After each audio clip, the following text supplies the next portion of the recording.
Hi అండి, welcome to my channel. ఈరోజు recipe వచ్చేసి జొన్నలతో లడ్డు, దీన్ని పిట్టు అని కూడా అంటారు. ఇది చాలా టేస్టీగా ఉంటుంది. ఇది చేయడం కూడా ఈజీనే. ఫస్ట్ టైం చేసేవాళ్ళు కూడా ఈజీగా చేసుకోగలిగే రెసిపీ.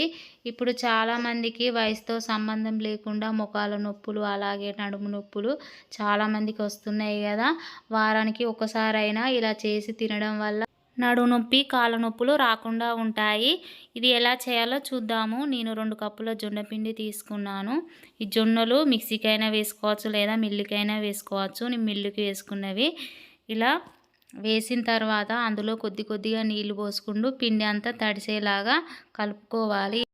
పట్టుకుంటే ముద్దలా, వదిలిపెడితే పిండిలా ఉండాలి. దీన్ని పక్కన పెట్టుకుందాం. ఇప్పుడు ఒక గిన్నెలో కొన్ని నీళ్లు తీసుకొని దానిపైన కాటన్ క్లాత్ కానీ ఇలాంటి కర్చీ పైన వాడుకోవచ్చు. నేను చూపిస్తున్న విధంగా కట్టుకోవాలి. ఇప్పుడు మనం తడిపి పెట్టుకున్న పిండిని కొద్దిగా దానిపైన వేసుకోవాలి. ఇలా వేసుకున్న తర్వాత స్పూన్తో చిన్న హోల్స్ లాగా చేసుకుంటే ఈక్వల్గా కుక్ అవుతుంది పిండి. ఇప్పుడు కర్చీప్ అంతా పిండి పైన వేసుకోవాలి.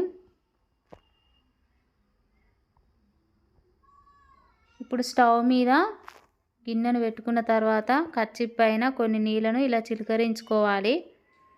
మూత పెట్టుకొని 20 to 25 మినిట్స్ మీడియం ఫ్లేమ్లో కుక్ చేసుకోవాలి. ఎండు కొబ్బరిని ఇలా పెద్దగా కానీ మీకు ఇష్టమైనట్టు చిన్నగా కానీ తురుముకోవాలి. నేను కొంచెం పెద్దగా కొంచెం చిన్నగా తురుముకున్నాను. అలాగే బెల్లం కూడా తురుముకోవాలి. ఈలోపు ఇలాచీలు కూడా దంచుకొని పక్కన పెట్టుకోవాలి. మిక్సీకైనా వేసుకోవచ్చు. ఈలోపు కుక్ అయిందో చూద్దాము.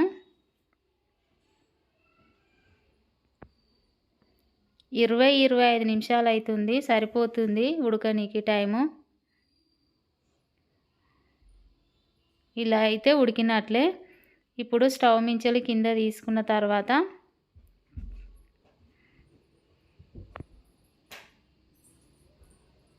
ఇలా అంతా ఒకసారి చెక్ చేసుకోవాలి, ఉడికిందా లేదా అని. ఇలా అయితే ఉడికినట్టే. ఇలా ముద్దలుగా ఉంటుంది. ఇప్పుడు ఆ వేడి మీదనే ఒక ప్లేట్లోకి వేసుకోవాలి మొత్తం జొన్న పిండిని. స్పూన్తో కలుపుకోవాలి. వేడిగా ఉంటుంది కదా, చేయితో కలుపుకోకూడదు. నేను 2 కప్పుల జొన్న పిండి తీసుకున్నా కాబట్టి నాకు 1 కప్పు సరిపోతుంది. మరి తీపి ఎక్కువ అవుతుంది, 1 కప్పు సరిపోతుంది. తీపి ఎక్కువ తినే వాళ్ళైతే వేసుకోవచ్చు కొద్దిగా. అలాగే తురిమి పెట్టుకున్న ఈ ఎండు కొబ్బరి పొడిని, ఇలాచీ పౌడర్ని వేసుకొని స్పూన్తోనే అంతా కలుపుకోవాలి. వేడికే బెల్లం అంతా కరిగిపోతుంది. కొంచెం గోరువెచ్చగా అయిన తర్వాత చేతితో అంతా మంచిగా కలుపుకోవాలి, అంతా కలిసేటట్టు. ఇలా ముద్దలా అయ్యేంత వరకు కలుపుకోవాలి. ఇష్టం ఉన్న వాళ్ళు నెయ్యి కూడా వేసుకోవచ్చు.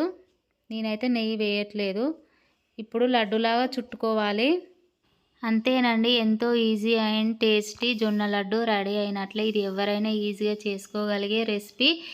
జొన్నలతో జొన్న రొట్టె, అలాగే జొన్న సంగటి ఇవే కాకుండా అప్పుడప్పుడు ఇవి కూడా చేసుకోవాలి. ఇలా చేసుకోవడం వల్ల పిల్లలు కూడా ఇష్టంగా తింటారు, స్వీట్గా ఉంటాయి కదా. ఈ లడ్డూలో ఎండు కొబ్బరి వేసాం కదా, టేస్ట్తో పాటు హెల్దీ కూడా.